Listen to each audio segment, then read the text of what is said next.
Les doy la bienvenida a este audio de la asignatura Teoría Política y Social 2, Cátedra Barnaghi, en el que voy a introducir una serie de elementos que creo importantes para abordar la lectura del Leviatán, el libro Leviatán de Thomas Hobbes. Lo primero que hay que tener en cuenta es un mínimo de contexto histórico. El libro lo publica Hobbes en 1651, es decir, casi hacia la mitad de esas 2 décadas que va de 1640 a 1660, en la que en Inglaterra, dice Christopher Hill, un historiador inglés, el mundo queda absolutamente trastornado. Hay conflictos religiosos, conflictos jurídicos, conflictos políticos, discusiones científicas que van a marcar la temprana modernidad europea. Durante estos 20 años, y luego de una serie de guerras civiles, Inglaterra pasa de tener una monarquía a fundar una república, un protectorado, y retornar y hacer un retorno a la monarquía en 1660.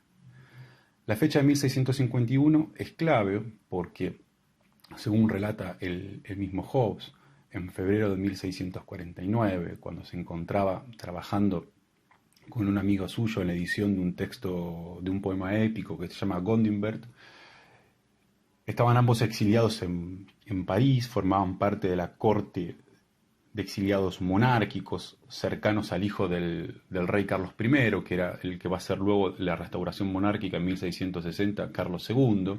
Hobbes formaba parte de ese círculo, era su tutor de matemáticas.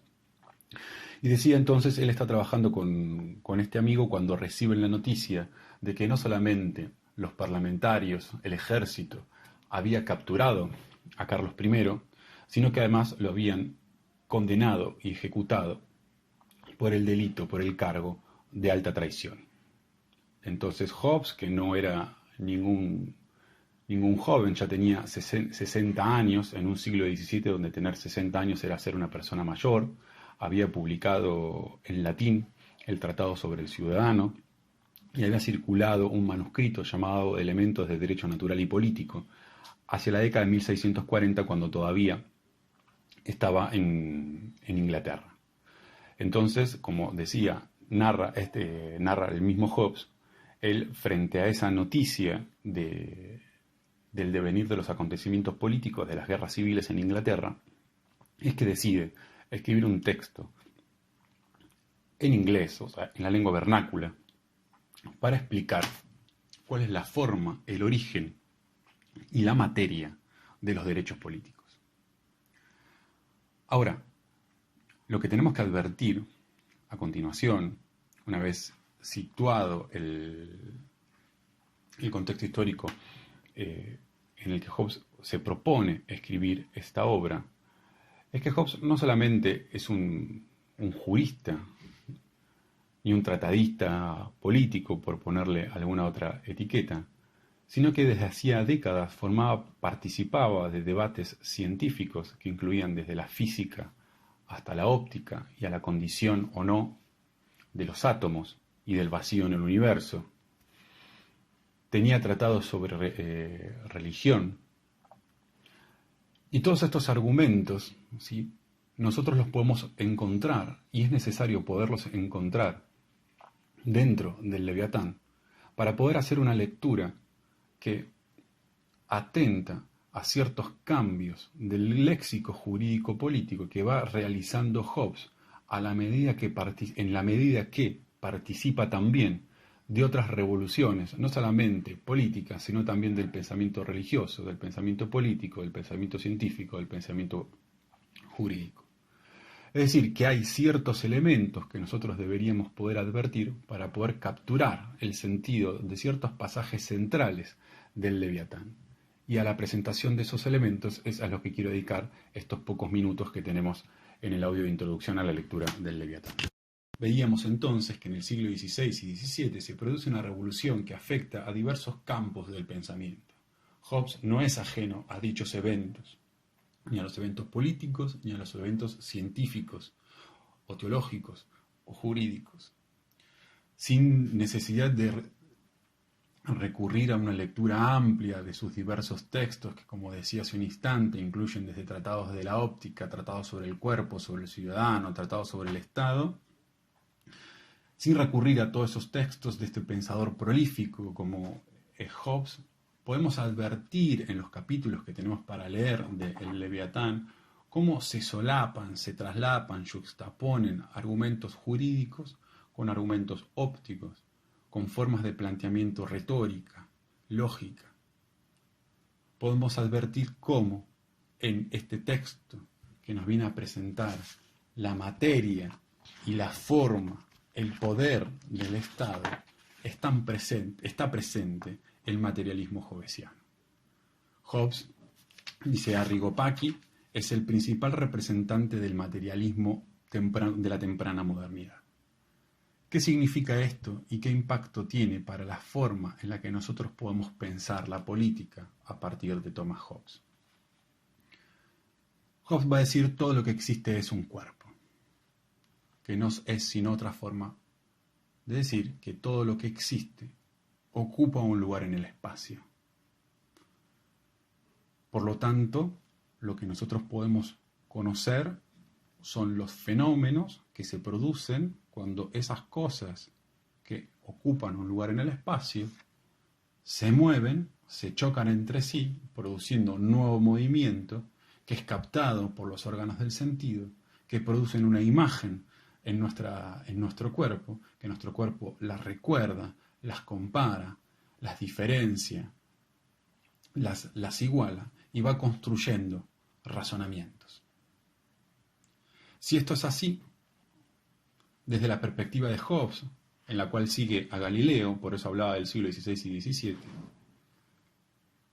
de lo que se ocupa la filosofía no es de lo que las cosas son, de sus esencias, sino de las causas de los fenómenos. Es decir, que nosotros no podemos preguntarnos qué es la justicia, dirá Hobbes, sino por qué algo es justo. Y esto envía la indagación de la filosofía política hacia otro lugar.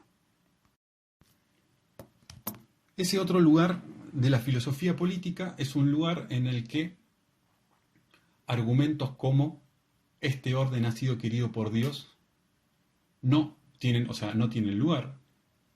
Y la respuesta es desde la perspectiva hobbesiana es muy sencilla. Si todo lo que existe es cuerpo, como de Dios no podemos tener experiencia sensible, porque de hecho nosotros no lo tenemos, frases como esto ha sido querido por Dios, esto es justo porque ha sido querido por Dios, debería poder verificarse, dice Hobbes, mostrando dónde y cuándo se ha producido esa revelación.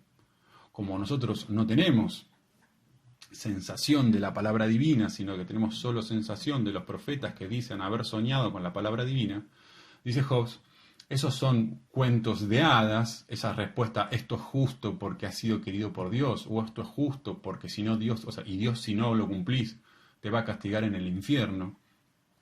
Esos no son sino cuentos de hadas que sirven para asustar a las personas y mantenerlas obedientes. Por lo tanto, ese tipo de explicaciones de la causa de lo justo no tendrían lugar. Pero lo mismo ocurre con otro tipo de discursos sobre la política que estaban presentes en el momento en el que Hobbes escribe el Leviatán. Por ejemplo, los que afirmaban que existía que todo gobierno cuyas acciones fuesen contra el derecho natural, podía ser resistido, podía ser desobedecido. Hobbes va a intentar mostrar que el derecho natural no es sino el nombre que se construye por una convención arbitraria del lenguaje y que por lo tanto no puede, lo que habría que preguntar es si esto es justo. Si la pregunta es ¿por qué esto es justo? Porque el derecho natural así lo ordena. La pregunta subsiguiente que va a hacer Hobbes es ¿por qué? ¿Cuál es la causa del derecho natural? Y ahí lo que va a encontrar no es a la voluntad divina, sino a la voluntad humana, construyendo una convención para dotar de contenido a ese derecho natural. Por lo tanto, esa filosofía política se dirige a cómo es que se construyen esas convenciones. En este universo corpóreo del que nos habla Hobbes, uno de los problemas centrales, sobre todo para la filosofía política, es cómo pensar la libertad.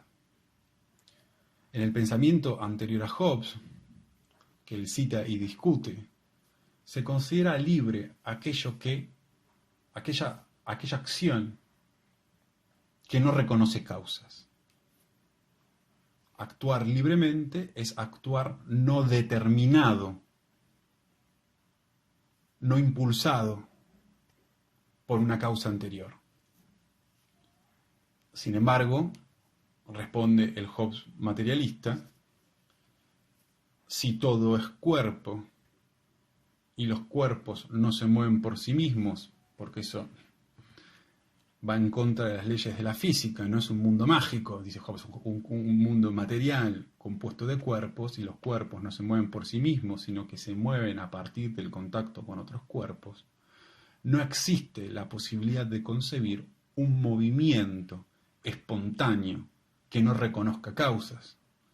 Por lo tanto, el problema de la libertad, reconocer a un movimiento libre, no es lograr identificar algo que no esté causado, sino, va a decir Hobbes, el problema de la libertad es cómo identificar relaciones que permitan la continuidad del movimiento o relaciones que obturen la posibilidad del movimiento.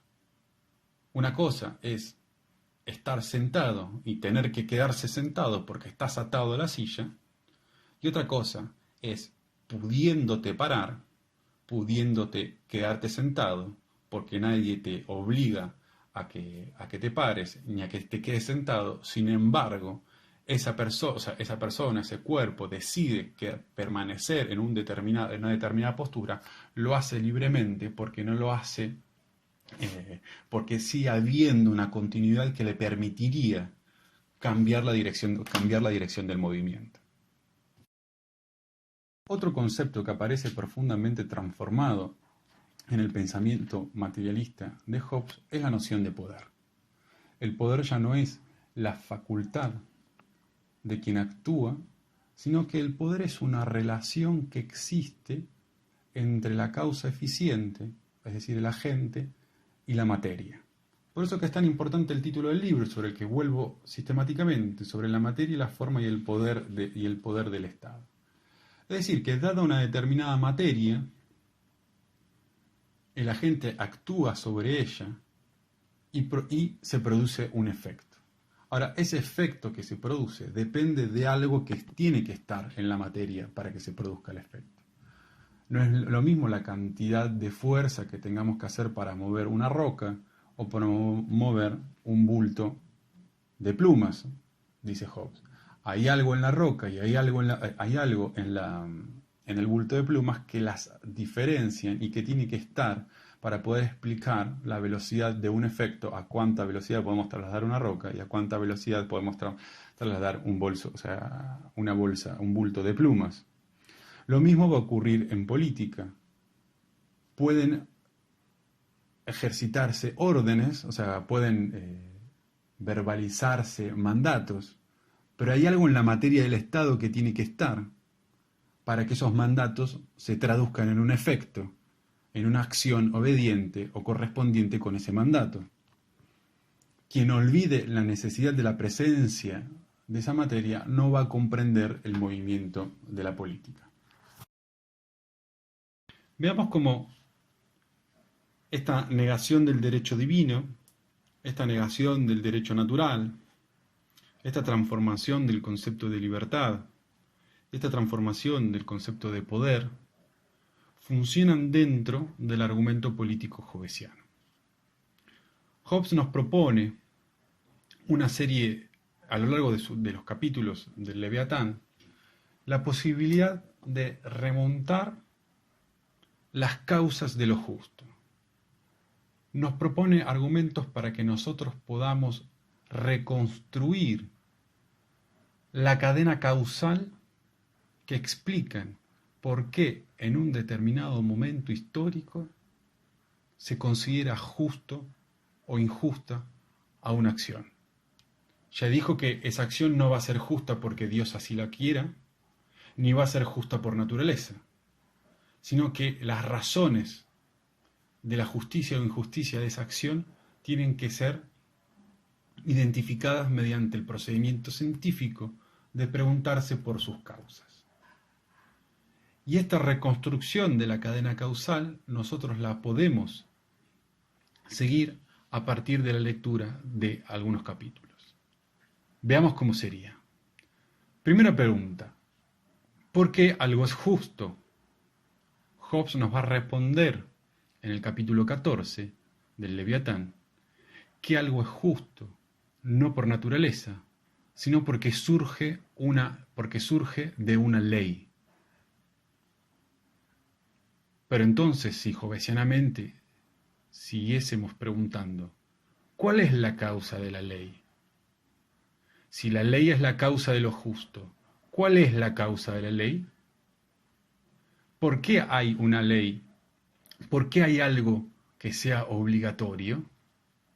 Y en el mismo capítulo 14 nos va a explicar que si hay algo que es obligatorio, si hay un mandato que resulta obligatorio y por lo tanto le damos el nombre de ley, es porque existe un poder capaz de castigar aquello que prescribe.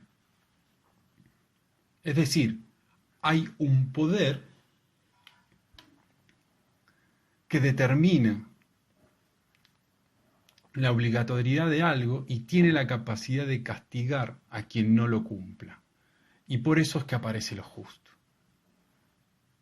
Ahora, Hobbes seguiría preguntándose, ¿de dónde surge? ¿Cuáles son las causas de que exista un poder de castigar? Porque claramente el argumento de origen divino no puede ser una respuesta posible. O sea, este Dios, por ejemplo, era lo que decía Carlos I. Yo soy rey y el derecho a mi cargo me viene concedido directamente por voluntad divina. O sea, no es parte del argumento hobbesiano. Sin embargo, hay que explicar el origen de ese poder. Y Hobbes va a decir en el capítulo 17, ese poder existe porque ha sido creado por aquellos que lo van, o sea, que lo conforman. Recordemos que en el capítulo 10, en el capítulo 10, en el párrafo 3, Hobbes va a definir al poder político como una composición de los poderes de la mayoría que quedan a disposición del soberano representante. Entonces, decíamos en el capítulo 17, nos explica que ese poder de castigar, ese poder político, encuentra su causa en la celebración de un pacto en el que la multitud autoriza a un representante a ejercer ese poder político, esa composición de los poderes de la multitud. La pregunta que se sigue es, bueno, ¿cuál es la causa de ese deseo, de esa voluntad de realizar esa autorización, esa transferencia de derechos? Y Hobbes nos va a presentar esas causas en el capítulo 13 del Leviatán. Y nos va a decir que se conforma ese poder, es necesario, porque la humanidad advierte, movida por el miedo y también por la esperanza, por el miedo a la muerte violenta y la esperanza en una vida feliz, que es necesario construir un poder común capaz de convertir en obligatorias determinadas definiciones de lo justo que no existen por naturaleza, sino que tienen que construirse a partir de una convención. Nuevamente Hobbes preguntaría, bueno, perfecto, hemos identificado la causa del poder, es que los hombres tienen miedo. Ahora, nuevamente, deberíamos seguir preguntándonos, diría Hobbes, ¿cuál es la causa de ese miedo? Y como dice en el mismo capítulo 13, la incertidumbre que rige en el estado de naturaleza, la incapacidad de saber cuáles van a ser las consecuencias de mis actos, porque como no hay ningún tipo de normatividad, como no hay nada que sea bueno o malo por naturaleza, como no dispongo de ningún título que permita excluir a los demás de aquello que necesito, o sea, en el uso de aquello que necesito para mi propia supervivencia, todas mis acciones van a estar regidas por una profunda incertidumbre. Incertidumbre, va a decir Hobbes, en la que va a impedir cualquier tipo de acción a largo plazo. Los hombres encerrados en este perpetuo presente donde no hay cultivo de la tierra, no hay navegación, no hay usos de productos que podrían importarse por el mar, no hay construcción de viviendas ni instrumentos para mover y transformar objetos, no hay conocimiento en toda la faz de la tierra, no hay siquiera cómputo del tiempo, no hay la diferencia entre el ahora y el después, no hay artes, no hay letras. En esta situación, toda esta situación de incertidumbre es la que causa el miedo, y ese miedo es el que causa el deseo de construir un poder, y ese poder es lo que causa la existencia de algo obligatorio, y esa obligatoriedad traducida en una norma es lo que causa la determinación de que algo sea justo o no sea justo. Ahora bien, habiendo aplicado de esta manera el método resolutivo, es decir, el que va de el efecto al conocimiento de las causas, Hobbes también en el Leviatán va a aplicar un método científico que se llama sintético o compositivo, en el que va a ir a identificar, va a moverse de las causas a la producción del efecto. Entonces, o sea, decir, si los hombres deseamos ser rescatados de esta situación de incertidumbre, necesitamos esa paz a partir de la cual construir todo eso que nos falta. Es decir, bueno, ¿cuáles son esa paz que tenemos que construir? ¿Cómo producir esa paz? ¿Cuáles son las causas que tenemos que encontrar o a partir de las cuales podemos conjeturar que se produzca el efecto de la paz? Y acá Hobbes va a contestar entre el capítulo 17, 18, 20 y 21 que aquello que tenemos que construir es un poder soberano absoluto. Y a continuación se va a preguntar, bueno, ¿cómo causar un poder absoluto? Y entonces Hobbes va a responder, uniendo los poderes de la multitud de personas que habitan en un territorio, esos poderes de la multitud todos unidos en el soberano, puestos a disposición de éste para que cuando éste o esta o estos, porque el soberano en Hobbes puede ser unipersonal o también colegiado, el soberano puede ser un monarca o el soberano puede ser una asamblea. Es clave identificar esta distinción en Hobbes, permítaseme la nota al pie, porque en el momento preciso en el que él está escribiendo, en Inglaterra no había monarquía.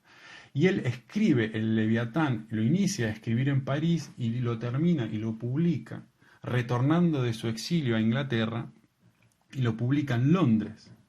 Es decir, que publica este libro que justifica el carácter absoluto del poder y lo presenta en un país donde no había una monarquía, sino que había una república. Por lo tanto, hay que leer esa ambigüedad en el Leviatán de que el soberano puede ser un monarca o puede ser una asamblea. Sea una asamblea o sea un monarca, ese soberano o ese poder soberano va a ser siempre, tiene que ser un poder absoluto.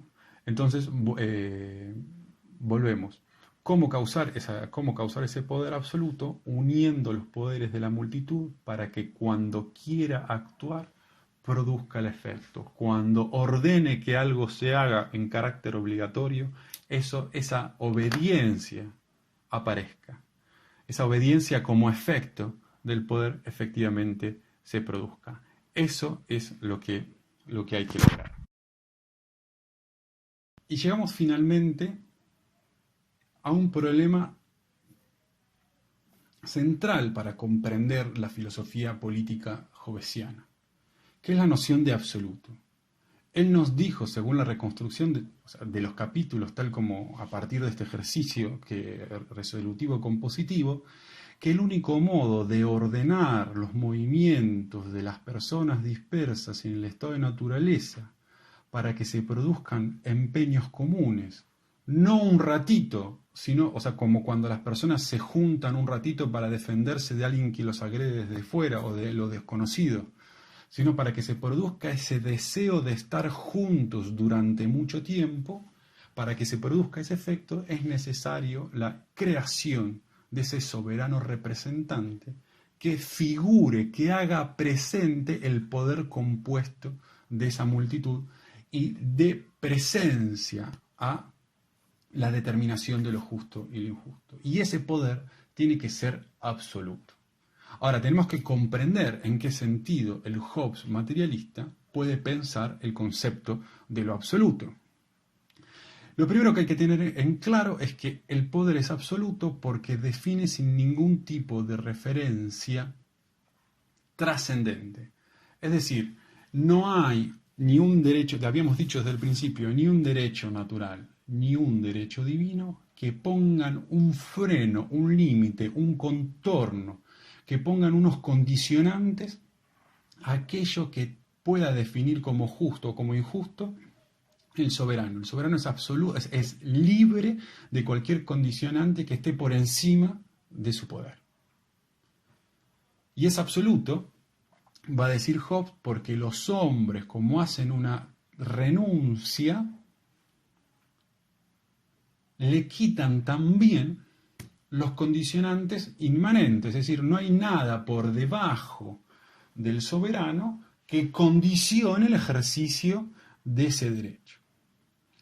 Y para poder comprender en términos materiales qué es esa ausencia de esas limitaciones inmanentes, tenemos que recabar en 3 párrafos, uno del capítulo 14, del capítulo 17 y del capítulo 21. Decía entonces, ¿cómo comprender la relación que hay entre el poder absoluto y la multitud obediente? Y acá propongo hacer un paralelismo entre los capítulos mencionados. Incorporo ahora el 13, capítulo 13, 14, 17 y 21. En el argumento central del capítulo 13, en el que Hobbes describe la condición natural de la humanidad, este estado de naturaleza, va a decir, los hombres tienen un derecho sin ningún tipo de restricción para buscar su propia preservación. Y ese es el derecho natural. Todo cuerpo va a calcular dónde se juega o qué es lo que necesita para buscar su preservación y lo puede hacer sin ningún tipo de restricción. Ahora, que no tenga ningún tipo de restricción, va a decir Hobbes en el capítulo 13, no quiere, jurídica, refería al derecho divino o refería al derecho natural, no quiere decir que no tenga una restricción material. Cuando esa persona quiera desplegar ese derecho, se va a encontrar con otra que va a estar haciendo lo mismo y probablemente, ¿sí?, por la desconfianza, la competencia y la vanagloria, van a intentar competir para conseguir lo mismo, por el mismo objeto, por la misma posición, por la misma imagen. Y el problema es que los dos lo van a hacer con derecho y ninguno va a poder excluir al otro diciendo vos no tenés derecho a buscar esto que yo considero mío. En el estado de naturaleza ese tipo de argumentos no pueden ser dados. Entonces Hobbes nos presenta cómo en términos individuales existe un derecho que es absoluto, que no tiene ningún tipo de restricción, pero que sin embargo se topa con los límites materiales de su propio despliegue en un mundo compuesto de cuerpos en perpetuo movimiento. Entonces, si ahora pasamos al poder político, Hobbes efectivamente va a decirnos entre el capítulo 16 y el capítulo 17 que las personas realizan una renuncia en carácter absoluto, o sea que no pueden juzgar los actos del soberano.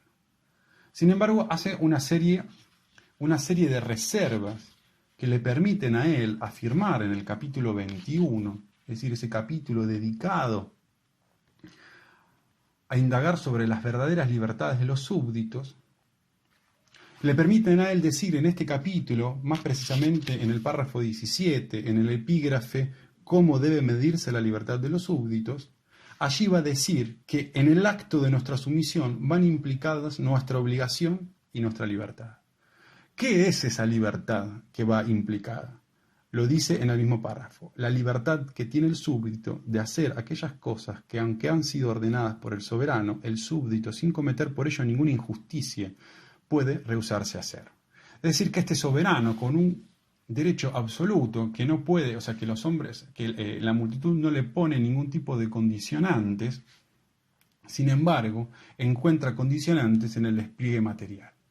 Tiene que ordenarle a esa multitud que haga ciertas cosas, sabiendo que esa multitud todavía tiene la libertad, todavía tiene la capacidad de moverse, o sea, lo traduciríamos en el léxico materialista de Hobbes, esa multitud está compuesta por cuerpos que aún se mueven y pueden decidir, pueden calcular que es mejor no obedecer, o sea, no obedecer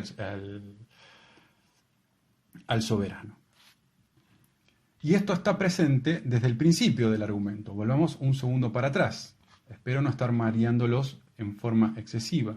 En el capítulo 14, que es cuando surge la obligación mediante el análisis de los pactos, va a decir qué es lo que no pueden pactar, qué es lo que no puede conjeturarse que forme parte de las cláusulas de un pacto.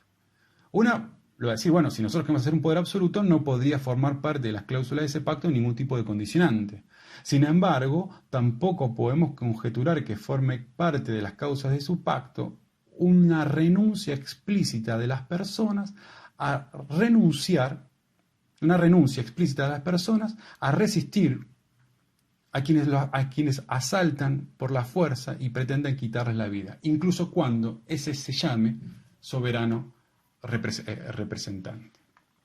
Más aún, esto es así, dice Hobbes en el mismo capítulo 14, en el epígrafe, que es no hacer uso de un derecho, porque va a decir, si las personas tienen un derecho natural, y ese derecho natural era el que le asistía para buscar su propia la preservación según el criterio que tengan, quien está cediendo este derecho, quien pretenda renunciarlo o transferirlo, no está dando nada. Porque no me puedo sacar el derecho del cuerpo y dárselo a otro. No es un papel que enajeno como un título de propiedad. Lo único que estoy haciendo, dice en el epígrafe, que es no hacer uso de un derecho, es quitarme a mí mismo de en medio, para que el otro disfrute de su propio derecho original, sin que de mí provenga ningún impedimento. Entonces, ¿cómo comprender este derecho absoluto que tiene que ser construido? No es claramente un derecho omnipotente, es un derecho que está limitado por su propia materialidad. Es un derecho que está limitado por la capacidad que tenga de reproducir en el tiempo las causas de la obediencia. ¿Y qué es lo que causa la obediencia? Todo el entramado causal que describíamos anteriormente cuando nos preguntábamos por el porqué de lo justo.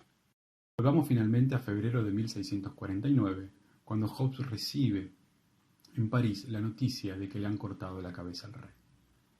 ¿Cuál es la lección que se propone plasmar en el Leviatán? ¿Qué es lo que quiere decir Hobbes cuando se pone a escribir el Leviatán? Probablemente, sugiere Samantha Frost en su libro Lecciones del pensamiento materialista de Hobbes, es que esa lección podría definirse del siguiente modo. Hobbes quiere explicar que la efectividad de la ley no depende ya de Dios ni de un derecho natural, sino de la necesaria recomposición permanente de toda esa cadena causal que va desde la incertidumbre del estado de naturaleza a la obligatoriedad de la ley. Y esa recomposición es permanente porque la mutuación de sus componentes jamás se detiene, porque el movimiento en el mundo corpóreo jamás se detiene. Esa es la lección del principal pensador materialista de la temprana modernidad europea. Muchas gracias.